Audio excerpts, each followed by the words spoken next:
aim changed.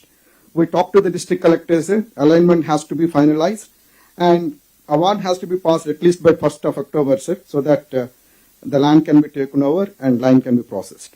That's it.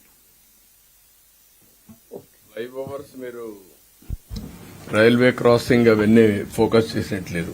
Be clear, railway crossing కానీ flyovers కానీ అవి చాలా పెండింగ్ ఉన్నాయి. అది ఎక్కడ రాలేదు, అవి కూడా తీసుకొని వర్కౌట్ చేయండి. వాట్ ఈస్ ది రీజన్ అని ఇక్కడ కొన్ని some more focus points I want to place before you. ఎందుకంటే 26% GSTP contribution from industry. Industry రావాలంటే ఇన్ఫ్రాస్ట్రక్చర్ కూడా లింక్డ్ కాబట్టి రోడ్స్ ఇవన్నీ కూడా మనం డిస్కస్ చేశాం. ఇంత మునుపు ఎప్పుడు కూడా 6 సంవత్సరాల్లో 5 సంవత్సరాల్లో 4 years ease of doing business we are number 1. First year మాత్రం నెంబర్ 2లో ఉన్నాం. దానికే స్పెషల్ పోర్టల్ కూడా తీసుకొచ్చాం, స్టాండర్డైజేషన్ పెట్టాం. All clearances stipulated time it has to be cleared or deemed clearance కూడా పెట్టాం. So that everybody has to work within that time అని. ఇక్కడ ఫారెస్ట్ లో కూడా డిప్యూటీ సీఎం గారు ఇక్కడే ఉన్నారు. ఇక్కడ ఫారెస్ట్ డిపార్ట్మెంట్ గుర్తుపెట్టుకోవాల్సిన మెజారిటీ మీ దగ్గర పెండింగ్ ఉన్నాయి. మా నోటీస్కి వచ్చే లోపల మీరు క్లియర్ చేసి ఈవెన్ పబ్లిక్ ఇంట్రెస్ట్ ఉండే ప్రాజెక్ట్స్ కూడా కాలయాపన చేస్తున్నారు. మీరు ఎట్లుంటారంటే అడవుల్ని నరికేస్తా ఉంటే అడవులు తోకుపోతా ఉంటే గమనున్నారు. ఇప్పుడు ఒక ఊరికి రోడ్డు కావాలంటే అడ్డం పడుతున్నారు. దిస్ ఈజ్ వేర్ అప్పుడు మీకు ఎందుకు వచ్చిందో నాకు తెలియదు. ఇవన్నీ అలాంటి యాటిట్యూడ్ ప్రాబ్లమ్స్ ఉన్నాయి. ఇమ్మీడియట్ గా you review Chiranjeevi and then get it done. రెండోది ఇన్ఫ్రాస్ట్రక్చర్ ల్యాండ్ కూడా హౌస్ సైట్స్ కి ఇచ్చేశారు. ఇండస్ట్రీ రావాల్సిన ల్యాండ్ కొనిస్తే పర్వాలేదు కానీ అలాంటి ల్యాండ్ అంతా ఇంటికి ఫ్రీగా ఇచ్చేయాలి, పాపులారిటీ రావాలి అనే చీప్ గిమిక్స్ చేసి మొత్తం ఇండస్ట్రియలైజేషన్ దెబ్బతీసే పరిస్థితికి వచ్చారు. కొన్ని ఏపీఐసి కూడా గ్రాబింగ్ జరిగాయి. నేను ఒకటే చెప్తున్నా, all collectors should be very firm and protect that land. That is where employment generation కి మెయిన్ గా చాలా మంది ల్యాండ్ ఇవ్వడానికి కూడా ముందుకున్నారు. కొన్ని ఏరియాల్లో if necessary will go for solar ఎనర్జీకి. అవసరమైతే మంచి ఇది దొరికితే మనం రీలింగ్ అవన్నీ కూడా వేసుకుంటూ లైన్స్ వేసుకోవచ్చు. అది ఎప్పటికప్పుడు కోఆర్డినేట్ చేసి కొన్ని బ్యాక్వర్డ్ ఏరియాస్ లో సోలార్ ఎనర్జీ కనిపోతే ఇట్ విల్ హెల్ప్ అస్. అది కూడా వర్కౌట్ చేయండి. నేను పోతే మడకసర్ ఏరియాలో they are prepare to give 4,000 acres 5,000 acres chunk. అలాంటి ఉంటే కొంచెం వర్కౌట్ చేయండి. అదే మాదిరిగా పోర్ట్స్ మనం పీపీపీ పెడితే వీళ్ళు ఈపీసీ తీసుకొచ్చారు. 5 ఏళ్లు లేట్ చేశారు. PPP is a tested model. Government ఎక్కడ డబ్బులు ఇస్తాం, గవర్నమెంట్ గ్యారంటీలు ఎక్కడ ఇస్తాం, అనవసరంగా తీసుకొచ్చారు. ఇప్పుడు ప్రాబ్లమ్ ఈజ్ ఇప్పుడు నేను ఎన్నికపోతే అటు ఇటు కాకుండా పోతుంది. First of all I want to complete the project.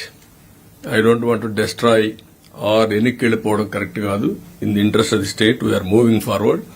We want to complete all projects. ఏవైతే పోర్టులు ఉన్నాయి 3 ఉన్నాయి, అవి కూడా పూర్తి చేయాలి. ప్రాబ్లమ్స్ అన్ని మీరు వర్కౌట్ చేయండి. ఫిషింగ్ హార్బర్స్ 9 ఉన్నాయి, అవి కూడా మనం కంప్లీట్ చేసుకోవాలి. ఫిషర్మెన్ యాక్టివిటీ ఇవన్నీ కూడా. ఇంకొక పక్కన పోర్ట్స్ మొత్తం 10 ఉన్నాయి, మీరు గుర్తుపెట్టుకోవాలి. 5 ఎగ్జిస్టింగ్ ఉన్నాయి, 3 కొత్త పోర్టులు వస్తున్నాయి, 4 వస్తున్నాయి. ఇంకోటి ఇంకా ఇది చేయలేదు, కాకినాడ. ఇవన్నీ కూడా మనం పోర్ట్స్ ఇవన్నీ కంప్లీట్ చేసుకునేదానికి మనం ఇది చేయాలి. ఎయిర్పోర్ట్స్ కూడా 7 ఉన్నాయి. చిన్న చిన్న ప్రాబ్లమ్స్ మీరు అన్ని సాల్వ్ చేయాలి. ఇంకొక 3 కొత్తగా వస్తాయి, అవి కూడా మీరు ఇది చేస్తే క్లియర్ చేస్తే ఒక 10 ఎయిర్పోర్ట్స్ వస్తాయి. ఈవెన్ ఫ్యూచర్ లో అవసరమైతే ఇంకా ఒకటి మనం యాడ్ చేసుకుని ఆంధ్రప్రదేశ్ లో పోర్ట్ లెడ్ మ్యానుఫ్యాక్చరింగ్ కి వెళ్లాల్సిన అవసరం ఉంది. లాజిస్టిక్స్ లో one of the best state on east Coast. ఇక్కడ గాని మనం గాని ల్యాండ్ గా నుండి ఇండస్ట్రియలైజేషన్ పెద్ద ఎత్తున పోతే చాలా పెద్ద ఎత్తున ఇండస్ట్రియలైజేషన్ వస్తుంది, ఎంప్లాయ్మెంట్ జనరేషన్ వస్తుంది. దీని మీద మీరు ఈజ్ ఆఫ్ డూయింగ్ బిజినెస్ లో నెంబర్ 1 ఉండాలి. ప్రో ఇన్వెస్ట్మెంట్ ఫ్రెండ్లీగా ఉండాలి. ఇంత మునుపు జరిగిందంతా కూడా యాంటీ ఇన్వెస్ట్మెంట్. ఈవెన్ ఈ రాష్ట్రంలో ఉండేవాడు కూడా పెట్టుబడులు పెట్టకుండా వేరే రాష్ట్రాలు పారిపోయారు. That is dangerous trend. మొత్తం ప్రపంచం అంతా వెళ్లి మీరు మా రాష్ట్రంలో వచ్చి పెట్టుబడులు పెట్టండి, మేము అది చేస్తాం ఇది చేస్తామని కంపీట్ చేస్తా ఉంటే వీళ్ళు చాలా దుర్మార్గంగా చేశారు. అది ఆ ట్రెండ్ పోవాలి. ఒకరిద్దరు ఆఫీసర్స్ లో ఇంకా మీకు ఆ మనసులో ఉంటే కస్టోడియన్స్ ఆఫ్ గవర్నమెంట్ కాబట్టి ఏమీ రాకపోతే మీరు బెస్ట్ కలెక్టర్స్ అని, ఏమీ చేయకపోతే బెస్ట్ ఆఫీసర్స్ అని, అలాంటి యాటిట్యూడ్ కూడా వచ్చేస్తుంది ఒకసారి ఈ గవర్నమెంట్ లో వచ్చినప్పుడు. అవన్నీ కాకుండా మనం out empower people, out create wealth, ఇవి కూడా మీరు వర్కౌట్ చేసుకోవాల్సిన అవసరం ఉంది. గ్యాస్ ది మీరు చూస్తే నేషనల్ వేస్ట్ అది. ఆ రోజుగానే వచ్చుంటే గ్యాస్ అంతా కూడా ఆ ఏరియాలో డెవలప్మెంట్ కోసం ఆ టౌన్స్ లో బ్రహ్మాండంగా ఉండేది. దాన్ని కూడా వేస్ట్ చేసి కావాలని కంట్రోల్ చేసి ఇది చేశారు. ఇప్పుడంతా కూడా ఏ ప్రాజెక్ట్ అయినా మీరు చూస్తే డిలే అయితే కాస్ట్ ఓవర్ రన్ అవుతుంది. ఒక్క పోలవరం 4,000 నుంచి 5,000 కోట్ల రూపాయలు అదనంగా దాని మీద హైడల్ రాలేదు కాబట్టి మనకు అదనంగా భారం పడింది. కాస్ట్ ఆఫ్ కన్స్ట్రక్షన్ గానీ, రిటర్న్స్ గానీ, ఆపర్చునిటీ కాస్ట్ గానీ అన్ని కూడా. పోలవరం ప్రాజెక్ట్ డిలే వల్ల చాలా పెద్ద ఎత్తున డయాఫామ్ వాల్ 460 కోట్లతో అయిపోయింది, ఇప్పుడు 990 కోట్లు అయింది. అదే మరి కాఫర్ డ్యాములు అయినాయి. 2021 ప్రాజెక్టు పూర్తయ్యేది 2029, 27, 28కి వెళ్లిపోయింది.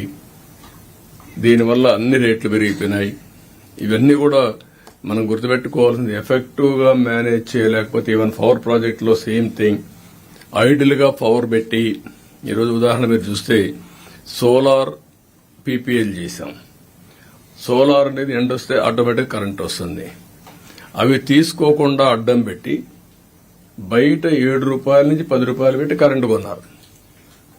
కడాన కోర్టు పోతే డైరెక్షన్ ఇచ్చారు, వాళ్ళకి డబ్బులు పే చేయమన్నారు. వాళ్ళకు డబ్బులు పే చేశాం, అదనంగా డబ్బులు పెట్టి హై రేట్ పెట్టి మళ్ళా పవర్ కొన్నారు. ఇలాంటి చర్యలను ఏ విధంగా సమర్థించాలని అర్థం కావడం లేదు. చాలా జరిగాయి ఇలాంటి మిస్ మేనేజ్మెంట్. ఒక విధంగా చెప్పాలంటే పబ్లిక్ ఎక్స్చెకర్తో ఆడుకున్నారు. చాలా ఆవేదన ఉంది, బాధ ఉంది. దానికి కారణం అందుకే ఇప్పుడు 10 లక్షల కోట్ల రూపాయలు వడ్డీతో సహా సర్వీసింగ్ చేయాలి, మళ్ళా వెల్త్ క్రియేట్ చేయాలి, మనం అనుకున్న వెల్ఫేర్ చేసే పరిస్థితి వస్తుంది. కాబట్టి ఇవన్నీ కూడా మీరు గుర్తుపెట్టుకోవాలి. పవర్లో అయితే ఈ రోజు నుంచి ఎక్కడ కూడా ఎప్పుడు తెలుగుదేశం ఉన్నప్పుడు పవర్ కట్స్ ఉండేటివి కాదు. పవర్ రిఫార్మ్స్ తెచ్చింది ఆనాడు తెలుగుదేశం పార్టీ. తర్వాత వచ్చిన తర్వాత 2014లో 22.5 మిలియన్ యూనిట్ షార్ట్ ఫాల్ ఉంటే within 4 months or 3 months సర్ప్లస్కి వచ్చాం. ఇప్పుడు మళ్లీ పవర్ కట్స్ వస్తున్నాయి. ఎక్కడ కూడా నేను చెప్పాను zero tolerance on that. Voltage కూడా ఐఎమ్ వెరీ క్లియర్. ఎట్టి పరిస్థితుల్లో పవర్ అనేది షార్టేజ్ ఉండడానికి వీలు లేదు, పవర్ కట్స్ ఉండడానికి వీలు లేదు. కలెక్టర్స్ కూడా మానిటర్ చేసుకోండి. That is the responsibility of the department. That execution it is your responsibility. అందుకనే ఇప్పుడు నేను వారికి ఇచ్చింది కూడా చెప్పింది ఏంటంటే, ఏదైతే గవర్నమెంట్ బిల్డింగ్స్ అన్నింటిపైన సోలార్ జనరేషన్కి మనం వెళదాం. ఏ డిపార్ట్మెంట్ ఆ డిపార్ట్మెంట్ సేవ్ చేసుకుంటారు. కొన్ని గవర్నమెంట్ ఆఫ్ ఇండియా కూడా స్కీమ్స్ ఉన్నాయి, వాళ్ళు ఎస్టాబ్లిష్మెంట్ డబ్బులు ఇస్తున్నారు. అవి కూడా తీసారండి, అవి కూడా కోఆర్డినేట్ చేసుకుంటూ వస్తుంది.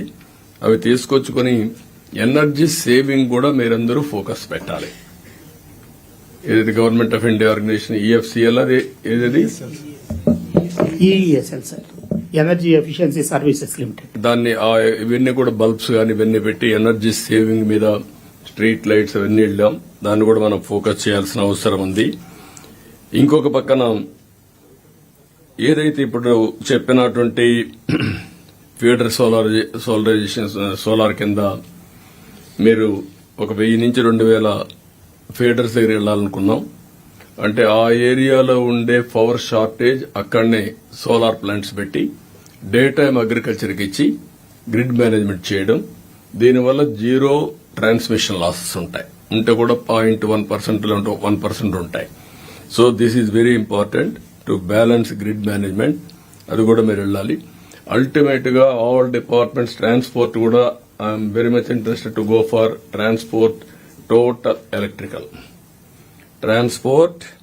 దానికి లాస్ట్ టైం మీరు ఛార్జింగ్ స్టేషన్స్ డబ్బులు ఎక్కువేసి చేయనీయకుండా చేసిన కంప్లైంట్ వచ్చింది. What is the stage now? Anybody can review charging stations questions who subject is that. Sir అంటే ఒక 100 ఎంతో ఈవీ ఛార్జింగ్ స్టేషన్స్ ఉన్నాయి ఇప్పుడు, దాని టారిఫ్ పెంచేశారనేది ఇష్యూ సార్. దాన్ని స్టాప్ చేసేసాము. రివైజ్డ్ పాలసీ తీసుకొస్తాం. నో రివైజ్డ్ పాలసీ తీసుకురండి. ఛార్జింగ్ స్టేషన్స్ ఎవ్రీవేర్ ప్రమోట్ చేయండి. అట్ హోమ్ కూడా చిన్న చిన్న వెహికల్స్ అని ఛార్జ్ చేసుకునే ఫెసిలిటీ ఇవ్వండి. టోటల్ గా ఎవ్రీవేర్ ఎలక్ట్రికల్ వెహికల్స్ అనేది ఇట్ ఈస్ ఎ పాలసీ తీసుకొద్దాం. టోటల్ గా సోలార్, విండ్, హైబ్రిడ్ ఇవన్నీ వెళ్ళి కాస్ట్ ఆఫ్ ఎనర్జీ తగ్గించడం number 1. Number 2, all vehicle transportation, industry, agriculture, domestic, commercial, everything we have to go for solar energy. You have to plan it. Demand పెరగాలి, oil bill తగ్గాలి, overall గా cost కూడా తగ్గాల్సిన అవసరం ఉంది. Ultimate గా green hydrogen is the future for Andhra Pradesh. Lot of scope ఉంది. ఎక్కడైతే పోర్ట్లు ఉన్నాయో అక్కడి నుంచి ఎక్స్పోర్ట్ చేసి కూడా అవకాశం ఉంటుంది. దీనికి కూడా వెళ్ళాలి. ఇక్కడే ఓషన్ ఎకానమీ కూడా హ్యూజ్ ఆపర్చునిటీ ఉంది, పోర్ట్ లింక్డ్ విత్ దాట్. ఆ వెల్త్ కూడా మనం ఏ విధంగా ఉపయోగించుకోవాలి. వీఆర్ టాకింగ్ ఓన్లీ ఫిష్ లేకపోతే అక్వా కల్చర్ ఇవి ఆలోచిస్తున్నాం. There is a lot of future. ఇది కాకుండా రోడ్స్ చాలా అధ్వానం అయిపోయినాయి. 5 ఏళ్లలో 80% బడ్జెట్ ఖర్చు పెట్టలేదు. Can you imagine this? 1 year రోడ్ల మీద ఖర్చు పెట్టకపోతే ఆ రోడ్లు ఇంకెవరు రిపేర్ చేయలేము మళ్ళీ. అలాంటిది 80% 5 ఏళ్లు ఖర్చు చేసేశారు. అంటే ప్రాధాన్యతే లేకుండా పోయింది. దీనివల్ల చాలా ప్రాబ్లమ్స్ వచ్చాయి. నేషనల్ హైవేస్ కూడా ప్రాబ్లమ్స్ ఉన్నాయి. అవన్నీ కూడా ఎక్కడ కూడా అబ్జెక్షన్ లేకుండా ఇమ్మీడియట్ గా ఆన్ వార్ ఫుటింగ్ నాకు ఒక చిన్న కంప్లైంట్ రాకుండా చేసే బాధ్యత మీది. అదే మరి ఆల్ రోడ్స్ ఇంకా కొన్ని ఎన్ని నేషనల్ హైవేలో ఇంక్లూడ్ చేయగలిగితే అవి కూడా చేద్దాం. పీపీ మోడల్కి వెళ్దాం. వైబిలిటీ గ్యాప్ ఫండింగ్ ఇద్దాం. అల్టిమేట్ గా ఆల్ రోడ్స్ ని పంచాయతీ నుంచి డిఫరెంట్ ప్లేసెస్ కి single lane, 2 lane, 4 lane, 8 lane ఇవన్నీ కనెక్టివిటీ రావాలి. either marketing places or ports or airports or railway station or mandal headquarter or district headquarter everywhere దీన్ని connect చేసే పరిస్థితి రావాలి. రైల్వే ఫ్లైఓవర్స్ కూడా ఉన్నాయి. అవి కూడా మీరు వర్కౌట్ చేసుకోండి. ఇవి బ్రాడ్ గా ఈ డిపార్ట్మెంట్ లో టెక్స్టైల్ అయితే ఇది కూడా మనం ఎక్కువ ప్రమోట్ చేయాల్సిన అవసరం ఉంది. హ్యాండ్లూమ్ అండ్ టెక్స్టైల్స్ రెండు కూడా. నేను అందుకే ఈ నెల 7వ తారీఖున చేనేత దినోత్సవం చీరాల్లో పెడుతున్నాం. చీరాల్లో వస్తాం. అది కూడా చేసి పర్యావరణానికి చీరాల కాదు సార్, విజయవాడలోనే పెట్టాను సార్. ఎందుకమ్మా ఇక్కడే పెట్టాను సార్. ఎందుకు సార్ నాకు మీకు రావడానికి కష్టంగా ఉందా? లేదు సార్, మీకు పెట్టాను sir message. Sir we not given any direction sir. అందుకనే మనము క్యాబినెట్ పెట్టారు సార్ ఆ రోజు. క్యాబినెట్ పెట్టారు సార్ 7 ఆఫ్టర్నూన్. సార్ ఏ ప్రోగ్రామ్ కూడా ఇక్కడ కాకుండా రూరల్ ఏరియాలో ఉంటే ఇంపాక్ట్ ఉంటుంది. కమ్యూనికేషన్ సింపుల్ గా చేయండి, పెద్ద గ్రాండ్ గా మీరేం చేయండి. నేను అక్కడ వాళ్ళతో ఇంటరాక్ట్ అవుతాం, పాలసీ ఇస్తాం, ఏదైనా ఉంటే ఫీడ్బ్యాక్ తీసుకొని ఇంప్రూవ్ చేద్దాం. రైట్ సార్, నీట్ గా చేయండి. కాబట్టి ఇవన్నీ కూడా మీరు మళ్లీ ఆ స్టాండర్డ్స్ అన్ని పెడతారు. ఏ collector ease of doing business లో ఎన్ని పెండింగ్ ఉన్నాయి, ఏ డిపార్ట్మెంట్ ఎన్ని పెండింగ్ ఉన్నాయి, అవన్నీ కూడా ఆన్లైన్ లో వస్తాయి. అవన్నీ కూడా టైం కూడా ఉంటుంది. ప్రతి ఉదానికి టైం స్పెసిఫై చేశాం. అందరూ కూడా దాన్ని ఫుల్ఫిల్ చేయాలి. మీరంతా కూడా దాన్ని అవాయిడ్ చేసుకోవాలి. ఎక్కడికక్కడ ఎఫిషియన్సీ పెంచాలి. ఇప్పుడు డౌట్స్ ఉంటే అడగండి. మీరు డ్రోన్స్ కూడా ఉపయోగించండి మీ రోడ్స్ మీద. అంతేలా ఇందాక మీరు you spoke about zero poverty sir. One of the things is under 4 Ps. If any of the big designers can come and adopt the village. So శ్రీకాకుళంలో గౌరంగ్ షా అనే అతను అల్లికం విలేజ్ ని అడాప్ట్ చేసి అక్కడ లూమ్స్ సొంతంగా పెట్టి చేస్తానంటున్నారు sir. I request the collectors also to look at other designers, big showroom people like Chandana Bommana or whatever. Any of them can adopt that particular handloom place and it will be a very good thing. There also filing stock. That is where వీళ్ళు ఒక model చేశారు మంగళగిరిలో. That is a very good model, Tata model. అలాంటి models అన్ని కూడా తీసుకొచ్చి industry marketing చేసే model కూడా తీసుకొస్తే it will go a long way. ఆ మోడల్ ని అమలు చేయండి, ప్రమోట్ చేయండి. ఫైలింగ్ స్టాక్స్ చీరాల అండ్ జమ్మల్ మడుగు other places they what notice of minister గారు. please look at them. You can organize exhibitions and other things also through the BISLA meets also. Thank you, sir. మీరు ఏదైనా doubts ఉంటే you can ask now. Any collector has any intervention? మీరు agenda ఎక్కువ ఉందనుకుంటున్నారేమో. మీకు clarity ఇస్తాను. Anyway, sir, we are more or less on time, sir, మీరు so we'll మీరు now first break time for కాబట్టి కొంచెం మీకు హెవీగా కనబడొస్తుంది, అలవాట్లేదు కాబట్టి. 5 years. ఇవన్నీ మీరు చేసే పనులే మిమ్మల్ని సెన్సిటైజ్ చేస్తున్నారు. Yeah. Thank you, sir. Now the session will break for lunch. I request that all the collectors, special chief secretaries, principal secretaries, everybody to exit through entry B, and the honorable ministers and the honorable CM will exit to the lunch in the lawn through the main portico. Thank you, sir. And we will assemble back again at 2:45. And officers are expected to be here by 2:40. Session will start by 2:45. Thank you.